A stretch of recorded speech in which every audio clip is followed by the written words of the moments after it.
Pablo, vamos a escucharte vos ahora.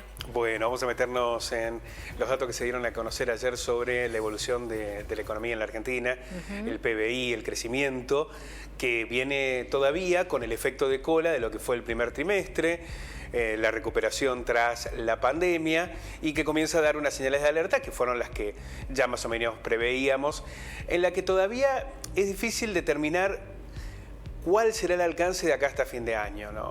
Porque inicialmente el presupuesto preveía un crecimiento de la Argentina de un 4%. Pero en el primer semestre se dieron números mucho más altos, sobre todo en el primer trimestre, donde, insistimos, el efecto de cola del crecimiento y la recuperación del sector industrial había promovido números muy expectantes y que generaban una ilusión para lo que venía. Después, la falta de reservas, el contexto internacional por la guerra y sobre todo la inflación fueron modificando esa lógica. Y para el segundo semestre se espera una desaceleración naturalmente de la economía, pero que de todas maneras podría llevar ese crecimiento anual a un 4%. ¿Qué es lo que puede suceder el año que viene? Bueno, el presupuesto habla de un 2% de crecimiento, ¿no? Pero es difícil saber cuál será la lógica macroeconómica que nos acompañará hasta diciembre. Y cuando digo macroeconómica no me refiero solamente a los números, sino también al sustento político, ¿no? Que por ahora parecen haberse alineado determinadas cuestiones, ¿no? Massa manejando la economía, el presidente Alberto Fernández más en la agenda estrictamente política institucional, es un rol más institucional, casi te diría en un caso formal, que se da en algunos aspectos, y la vicepresidenta enfocada en la cuestión judicial. Este es el tránsito por el que se atraviesa hoy más o menos el gobierno. Pero hay que ver cómo eso se termina dilucidando de acá hasta fin de año, porque el año que viene hay elecciones. Entonces la lógica cambia totalmente, Mechi. Cuando en los años electorales... pero también este colchoncito que está armando el gobierno, que no es un colchón de esos que te tirás, viste, de arriba del placar y que caes bien. No, es un colchón que está más o menos acomodadito y que tiene un montón de debilidades, sobre todo la cuestión social y el sector de los trabajadores y demás, que están perdiendo de una manera escandalosa y este año van a tener una fuerte pérdida en relación a lo que es la inflación. Pero vamos a ver los datos que dejó el INDEC. Dale. El Producto Bruto Interno creció un 6,9% durante el segundo trimestre en relación a igual periodo del año pasado. Alcanzó así la sexta suba consecutiva según los datos del INDEC. Cuando se compara la actividad trimestral con el primer trimestre del año, acá vemos cómo se desacelera, porque una cosa es compararlo en el interanual, que está bien, que es una comparación necesaria, pero cuando vos la comparás con el trimestre anterior ya no es un 6,9, es un 1%. Crecimos un 1% en relación al trimestre anterior. Esto va marcando la pauta de esa desaceleración que comenzó en mayo, que tuvo algunas señales en junio y que en julio, sobre todo, empezó a revelarse con mayor fuerza. En el Ministerio de Economía estimaron que el PBI crecerá un 4% este año para aumentar solo 2% el año que viene, según consta en el proyecto de ley que fue enviado al Congreso, claro, ¿no? Dentro de... vamos a ver algunos sectores. Maquinaria y equipo, el componente nacional creció un 19%, el importado un 33%, acá también tenemos una señal de alerta, ¿no? El equipo de transporte... el 14% subió en lo nacional y un 14% en lo importado. Acá hay una mayor paridad, pero en el caso de maquinaria y equipos creció mucho lo importado, ¿no?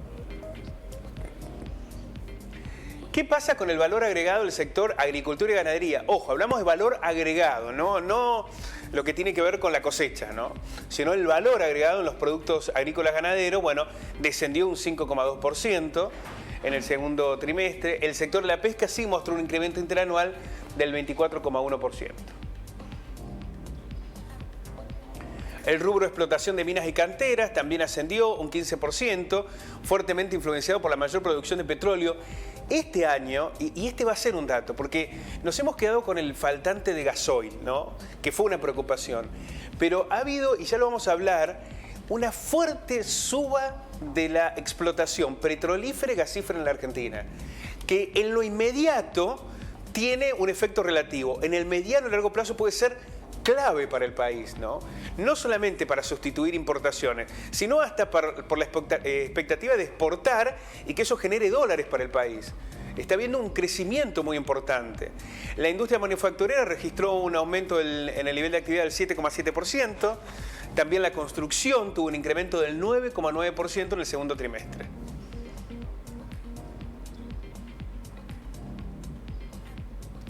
A ver, vemos algunos otros sectores. Hoteles y restaurantes creció un 50%. Los hoteles y restaurantes vienen en un crecimiento constante. Tiene que ver con el fuerte impulso que se está dando al turismo a través del previaje, pero además porque, bueno, en los comparativos con el año pasado, que todavía estaban saliendo, bueno... Fue tan malo que... O por lo menos no tenía la solidez que ya alcanzó o la regularidad que alcanzó este año. Transporte, almacenamiento y comunicaciones, un 11,5%. Intermediación financiera tuvo un incremento del 2%. Actividades inmobiliarias, un 6,4%. De cara a la segunda mitad de año, la realidad podría ser otra. Los analistas lo que prevén es una desaceleración de la economía en el segundo semestre y el crecimiento que sería del 4% anual. Hay una coincidencia entre los analistas y lo que prevé el gobierno. ¿Cuáles son los principales problemas que van a afectar el crecimiento, que van a provocar la desaceleración? Bueno, hay una normalización de los precios internacionales. Recordemos que en la primera parte del año subieron mucho los precios del maíz y de la soja por la guerra en Ucrania.